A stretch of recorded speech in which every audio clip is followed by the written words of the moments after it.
and welcome to another episode of Talk the Talk with Manahil.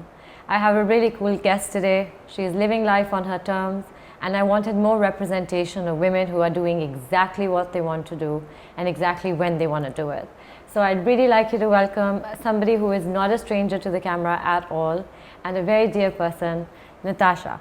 Hi, Natasha. how are you? How are you? I am fantastic, and I just wanted to say that was a very humbling and kind introduction to everybody. I forgot to mention her last name in the intro, so as humbling as it was, it is Natasha Saleem, right?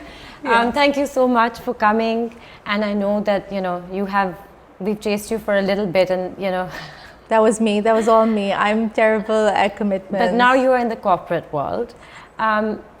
Just to help everyone get on the same page, catch us up to speed with what you've been since the last time people saw you on their screens. You've been in fashion, you've worked with Elan and now Khaadi. Yeah. So, kind of catch us up to where you are. So I think one of the fun things that I started out doing was hosting on TV, and this is a while ago, of course. This is when I think Atif Aslam had just come up and Ali Zafar had just released his singles. So, they You're were just kidding. kind of, we all came up at the same time, and I think music was really booming in Pakistan. It was a music channel, was it not? Yeah, it Right? was. Right. ARY, one of my Yes. favorites.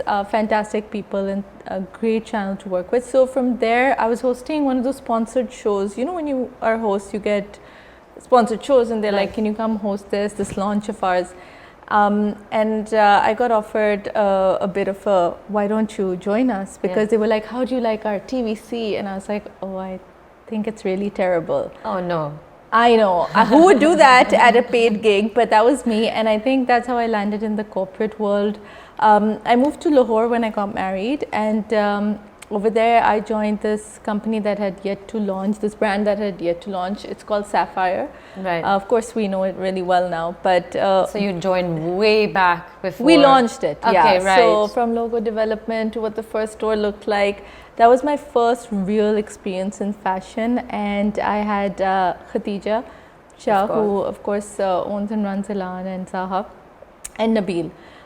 Basically, it's the Sapphire Group. So he was the CEO for it, and two fantastic people, and a great meeting of minds at that point, where I think we created a lot of magic and gave a lot of the competition a run for their money. Yeah, I mean, having launched Sapphire and then having taken it to the height that it reached. Is no small feat. I mean, it was fun. It has set the model for a lot that has come after that. So I mean, it was revolutionary in what you did. But I think one of the fun things about all of these jobs that I'm listing down for you is that I've always tried something new.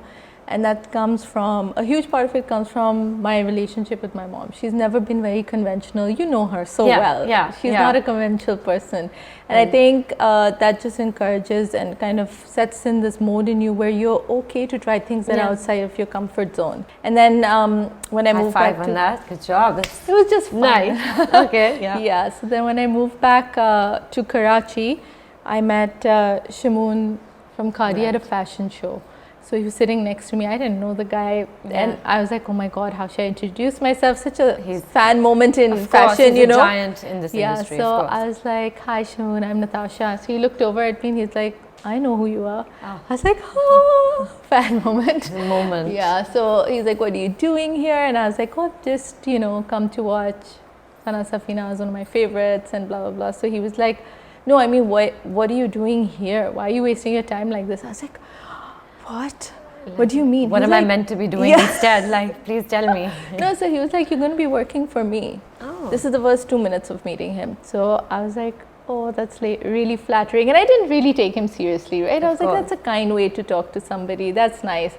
My friends were like, "Shut up. He wants you to work for him. Just say yes whenever the offer comes." Of course. And eventually that's exactly what happened. And so you're still with them, right?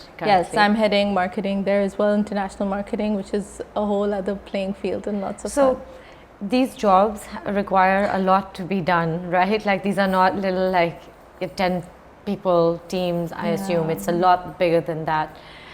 Where does that leave you in your personal life? Because that's a journey I'm very interested in also sharing.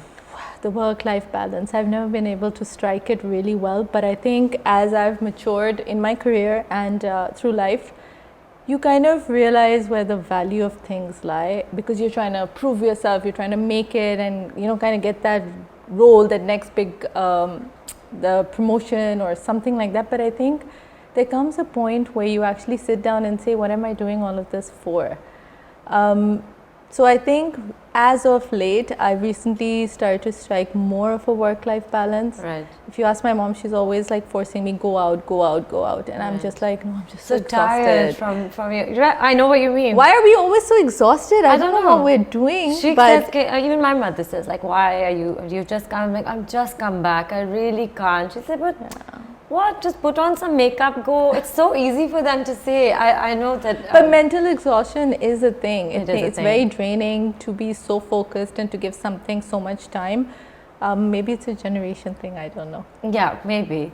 And tell me, I mean, your mom is a big influence on you for how you decide to take risks and how you kind of navigate through life. And we will be meeting mom later, so I look forward to that bit. What I meant more about your work and personal life is that I know that you have chosen, you chose to not remain in a marriage that was not suiting you anymore, and that on its own is a really big step.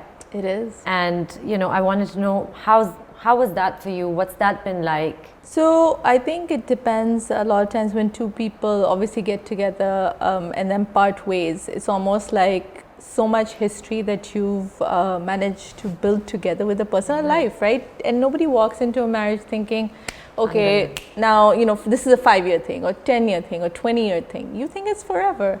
So I think it's tough. There's no doubt about that. Emotionally, physically, you'd be so surprised how it manifests. And I think when I was going through my divorce, I lost so much weight. I looked deathly sick. It was tough to even just get out of bed. You just sometimes sit there thinking, how did I get here and what happened to my life, Right. Especially for women who I think have this sense of self-achievement, and you've built yourself up to a certain point, you really wonder how this happened to you. So was it easy? Absolutely not.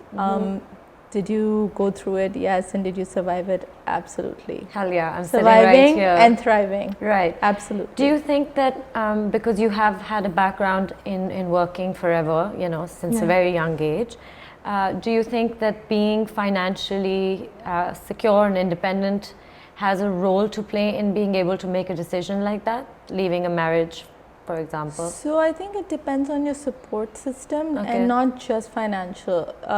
For me, I'm financially independent, absolutely, and did it give me that kind of way out? Absolutely. There's no denying it, but I think it also depends on your support system, your family, how much support you're getting from there. I remember when I called my mom up and I told her, she was like, this is my mom's tagline. She's like, leave him immediately. Right so now. I was like, she's like, you don't even have to wait a second. Just pack your. And I'm like, no, there's so much to do. No, but and that's the kind of strength that you draw on. So let's assume for a second that I wasn't financially independent and I made that phone call to her. I would still be able to say, hell yeah, I can get out of here anytime. So financial, so I think you need to absolutely. have that and that at the same time, if you're lucky, of course, and privileged enough to be able to get both, which luckily you did. Yes. You did have. Absolutely.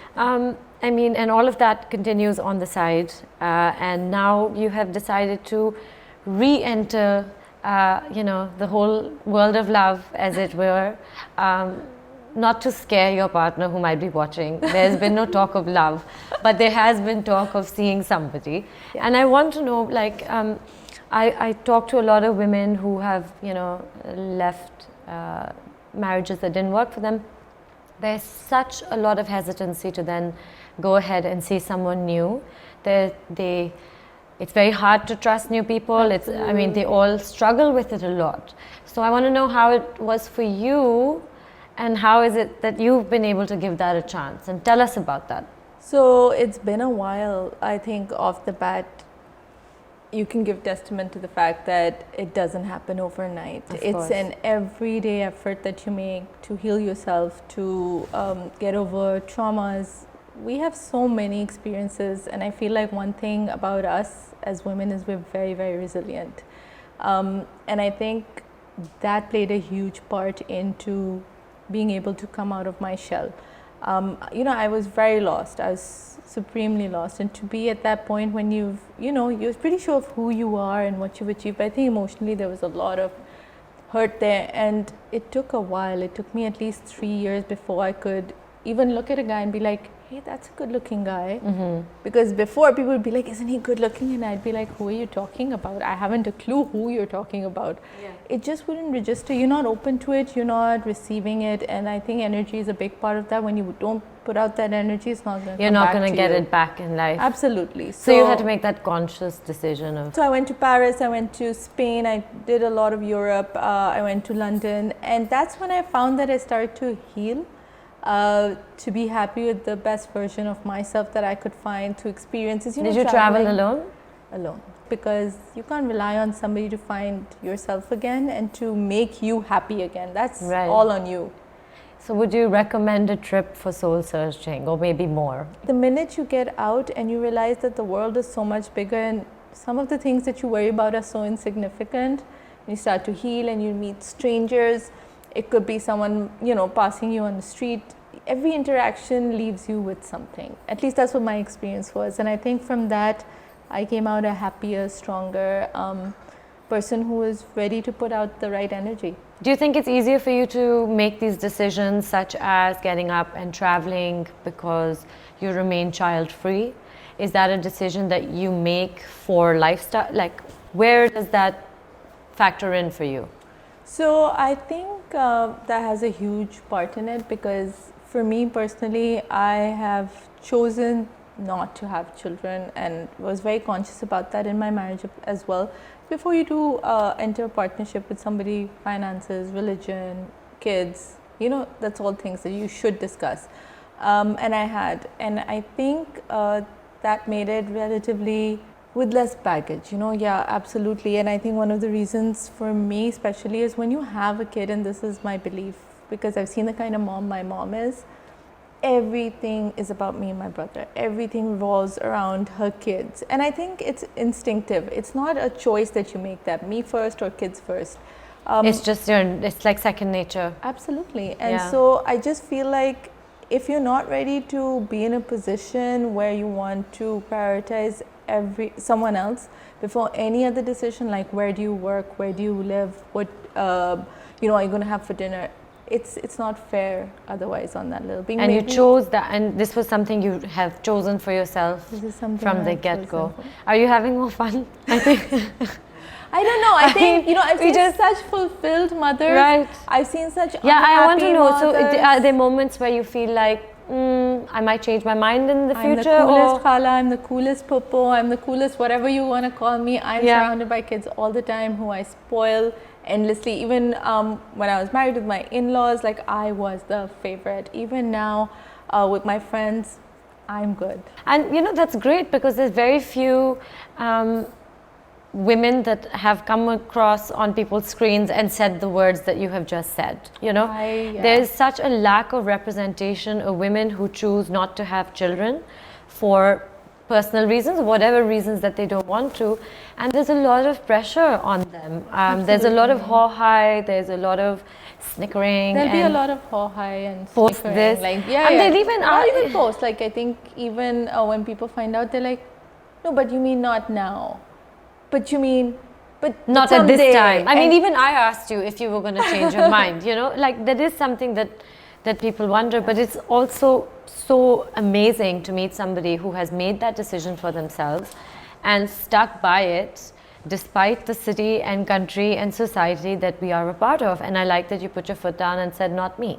It's not me. And it's not so much like I'm rebelling or I'm just saying, I don't know, maybe I'll change my mind and adopt a child. I don't know, but not right now. And I don't think so. Never, who knows? I never thought I would be, divorced, but that happened. So who knows? Yeah. Maybe someday, but for me, no, I don't think so. It's just a choice.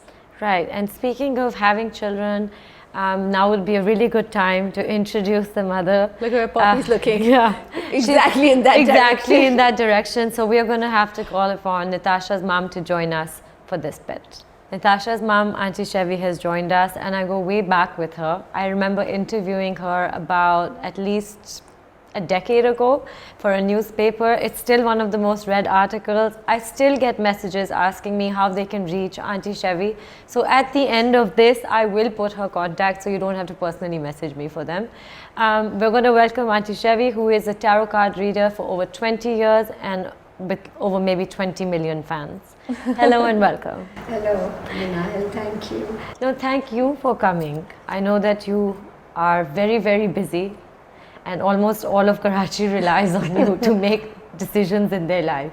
I am busy, that's true, but I think people are very distraught these days. In the pandemic? Also, yes, the pandemic has made things worse. 20 years into this, but do you feel like there's been a spike in the rate of people coming to you because of the pandemic, or? For sure. Yeah? For sure. I do back-to-back readings, and by the end of the evening, I'm exhausted. Wow. Earlier, I would get a break. You know, people were not so stressed. A lot of people are losing their jobs, marriages falling apart. I was going to talk about that. Yeah. We've been getting a lot of messages on our forum, anonymous messages of women who are writing in, and they seem to have reached the limit with either their in-laws or the husband, and I think the lockdown has to contribute towards that. Also, are those the kind of problems that are coming your way? Those are the problems. In-laws, I wouldn't say are from hell, but quite intolerant. Right. The girls are also not very tolerant. They want to walk out. I ask them not to leave. Yeah. Try and salvage things if the guy's okay. But if it's not, it's not. But most times they've crossed their threshold. They're not willing to give it a shot. You have been instrumental in Natasha's life, of course, throughout, and in a very good way. Because often, just because you have given birth to someone, you don't always do right by them throughout their life. We're all human. And Natasha has obviously nothing but the best to say about you. But how was it like for you when, you know, your child is making a decision like the one that she made? That I don't think this marriage is for me anymore. I blindly support my children. I don't care whether they do right or wrong. Of course, as long as they're not hurting people. Yeah, they haven't come back murdering. Or murdering, with a body and saying, hey. Killing them. But as long as it doesn't affect others, I don't care what they do. As long as they're happy. How did that thought process come? Like, how did that ideology for parenting develop in you to let your kids do whatever it is that they want to do? I think when I was a child, I was constantly beaten up from what little I can remember.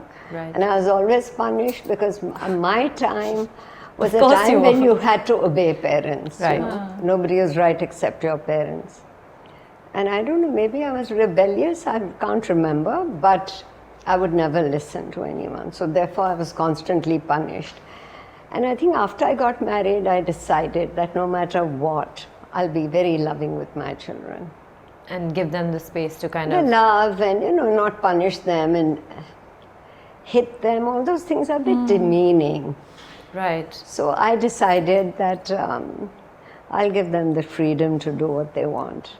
And I'll just to give everyone a bit of an example, she's always been a kind of a solar person. My whole life I've seen her make her own way. She's not going to let this person tell dictate her what should be done. She has a mind, she has a way of thinking, she has her own ideals and values. She's one of the most morally upright people I know in my life. She spends the whole night praying, but that's her path. She'll never force it on anybody, and she'll make her own ideals. She won't. I remember this story. I have to tell you this story. So, at the time my rishta was happening, my ex-mother-in-law, lovely lady, still love her to death. She and my mom kind of knew each other from college. She called my mom up and she was like, you know, whatever you say, aapki beti, something. And then she said to my mom that, you know, just to let you know, हम जहेज़ नहीं लेते, हमने अपनी बेटी के साथ भी नहीं दिया, हम जहेज़ नहीं लेंगे. So normally mothers would turn around and say, okay, that's really nice, thank you very much. My mom was like, so when she said कि हम जहेज़ नहीं लेते, my mom turned around and she's like, great, क्योंकि हम देते भी नहीं हैं. I was like passing out at that point. I was like, Mom, stop it, just stop it, don't do this. Right Calm now. and cool. She said, great, क्योंकि हम देते भी नहीं है. I was like, okay, all right. Good, you set the tone, right? Yeah, but so she's the kind of person that she's setting her own way forward. She's not going to be like, oh, Minahil बैठी है तो उसको मुझे ऐसे कहना. She is who she is. रिश्तेदार क्या Crazy cool. एक तो half the world is stuck on what रिश्तेदार will say. लोग क्या कहेंगे? But लोग तो चलो मैं फिर भी समझती हूँ कि इतना भी ठीक है, forget it. When people say पर रिश्तेदार क्या कहेंगे? That really bothers me because I feel like those are the people who are not supposed to be the ones saying anything at all. Are least affected. Or they're not living your lives, right? Recently, this young man came over. He had just gotten divorced. He must be 28 or 29. And he was just falling apart, crying and, just so shattered. Of course, it was very upsetting. Difficult time, But his main thing was, he wanted to know what his ex-wife was doing, whether she was getting married or not, just so that she wouldn't look, if she got married, he thought she'd look really good in people's eyes. And he'd look like the culprit. So I told him, listen, she's left you and gone. Just cut your losses and move on. I mean, but they're still so focused on what the other is doing. I guess no, it's and very also, hard. what will the world say? Right. If she gets married before me, I'll look There's like the a lot bad of guy. emphasis on that, which I feel like, if we can, through this, starting now with even one person, that here's a mom and here's a daughter and they're both killing it, they're rocking. And, your rishtedars are still your rishtedar. The dunya has not shattered into a billion pieces and, you are living life and it's on your own terms. Do you guys go to her for readings and that kind of thing is what I want to know. Can you perhaps, do you foresee things for your children? I do. When I do my own reading, I see stuff for them. You do? My son does his tarots more often. Okay. The thing is, I think we're both close to her though, like crazy close. And my brother especially, when my mom says something, it's like, this is it.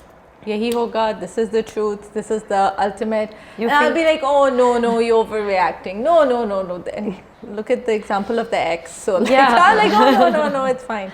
You feel like they become better at it than you, or is that not a term you can use? They're intuitive as well. Right. My son is also religious, so he's very highly intuitive.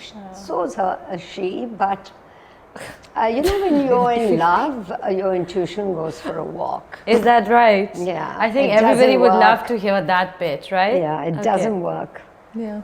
And you see that with the people that come to you? Yeah, all the time.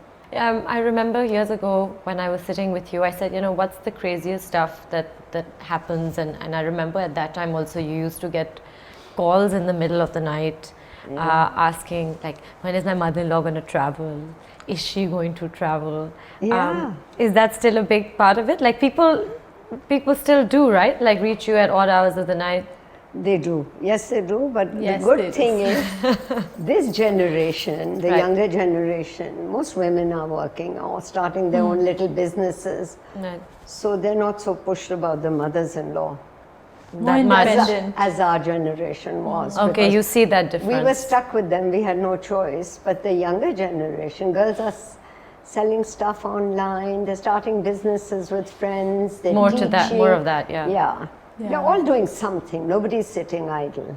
Yeah. Which is a good thing because you come back exhausted, you don't have the stamina to argue with the mother-in-law. And while you had COVID, and good to see you having recovered and alhamdulillah all fine. While you had COVID, what was going on with all your clients? I'm just so curious. Were they crazy? Were they experiencing a lack of oxygen at the same time or what? Yeah, I think people become very dependent. On this, yeah? Also, one of my regular clients told her therapist that a therapist called and said, you have an appointment today. So she said, no, I'm going to my tarot card reading. I'll come to you tomorrow. It almost feels like you do that therapy anyway. Yeah, so the therapist laughed and told her maybe she's a better therapist than I am. So, no, but I'll tell you, during I think COVID. they do depend. Yeah, during COVID, I had passed out. It really saps you and weakens you. But they were calling people, somebody called her in-laws as well to ask where I was once. Oh my God. Not answering the phone. Kid you not. No, but Ex-in-laws. I No, feel this like what's happened with my mom is she forms deeper connections Right, with with people, people. and you. I know plenty of people attached to her. I've seen her walking out of the reading with like crying, and I'm like, oh my God, what happened? And she's not a You crier. take in so much from All other the people. time, yeah. But you know, people are really in bad shape. I think we are very fortunate. When you sit and listen to them, they really have dark stories and horrible pasts and terrible childhoods. I'm going to assume that's the bad, I mean not the bad, but like slightly non-glamorous the side non-glamorous side, thank you for that, Yeah. of tarot reading. And what would you say is the best part of it? Like something that, you know, really makes you want to do it as often as you do? I think guiding people, Yeah? younger couples who want to get married, checking things out for them, telling young girls about business prospects. Okay. And when their business takes off, they come back and tell me. So it's very gratifying. I remember years ago, I came to you for a tarot reading also. I had just completed A-levels, I think at the time that I came to you Right. last. And you said, Young. you're going to be famous. And I was like, no way. Well, I am sitting now with 3 cameras and a team and Right. making this for my own thing. And I am kind of famous in my own little. But honestly, you said it, and it really, it's such a sweet thing. It's one of my You favorite will go memory. far. I tell everyone, I'm like, I got a star on my palm, you know. So after this, I wanted to play a really fun, quick, rapid fire round with both of you, if you're okay with that. Yeah, I'm fine. Okay, Go. I'm going to bring up my questions for you. So for this segment, you guys will have your eyes closed and you're going to point to each other or to yourself if you think that this answer best applies to you. Okay? Okay. All right, we're going to get ready. You have to be honest. Yeah. Okay. Okay. Look at me. I'll probably be like, Okay. You guys, there we go. Okay. Who is the organized one between the two of you? Who can come up with a better excuse to ditch a plan? Who has a better memory? Trevi, who do you think has a better memory? I think her. Yeah? what is happening? If I'm not mistaken, we're just pointing at each other for Just now everything. for fun now? She's Okay. great. No, she's really great. What's happening? Okay, this is the last one. Which one of you gives the best presents? Oh gosh. Better presents, yeah. She does. My mom hates anything we get her. Like me and my brother live in fear, okay? No, no, Because don't no, exaggerate. don't lie. Okay, so what happened? My brother and I got her this really nice whatever, and she's like, "What the hell is this?" We were like, "No, nothing. Your real gift is due." Your real gift is due. Oh my. Yeah. They're No, I really think sweet. if you're, you know, by the way, I'm noticing if you're very close to your mother, or maybe I'm just finding this as a bias, mine is exactly like that. It's very difficult to buy her gift. Very difficult. So we stopped. You stopped. Yeah, So did I said they. I can't. Okay, so we've understood that Natasha gives the best presents, but Natasha has been saying off camera that mummy doesn't ask for anything, doesn't really ever want anything from us. So Toughest person to shop for, hands down. Sometimes I get the wrong color. It's tough. It's I know you sweet feel of me. them. yeah, It's very sweet. yeah, with the wrong color. No, that's or- like saying कोई दिल का अच्छा है. That's sweet. She hates it. या She's और like, जाके "What is this?" या जब सब कुछ कह देते हैं फिर हम कहते हैं नहीं मगर है बड़ी अच्छी दिल की बड़ी अच्छी नहीं मगर मैं उसकी बुराई नहीं करना चाहती मगर this is true मगर कलर सही नहीं था. But listen, you guys, it's been so much fun to have you. I honestly really enjoyed filming. No, this. thank you so much for getting us over. It's basically finally for the light to be shining on the right person. Right? Yeah, absolutely. I've had her in Unsung print heroes. and now I have you on video. Honestly, this is Thanks, great, and we're going to Manal. put your information because you know people are gonna say. Yes, so many I will people- give you an email address. Please, Please. do not put the number just because I tell you Please leave my mom I alone. have to draw a line somewhere. She's like literally with people in Canada and America and the UK We put an calling email her. address. Yes, correct. Right? Yeah. We put an email address so nobody, you know, is disturbing you on the phone because I know that already people will want to know And how she to doesn't present really their know. their palms and get their tarots read, Right. read with you. And again, Thank you so much. thank you. You're the sweetest and nicest, and you really made my day by coming. You're lovely too, Thank Manahil. you.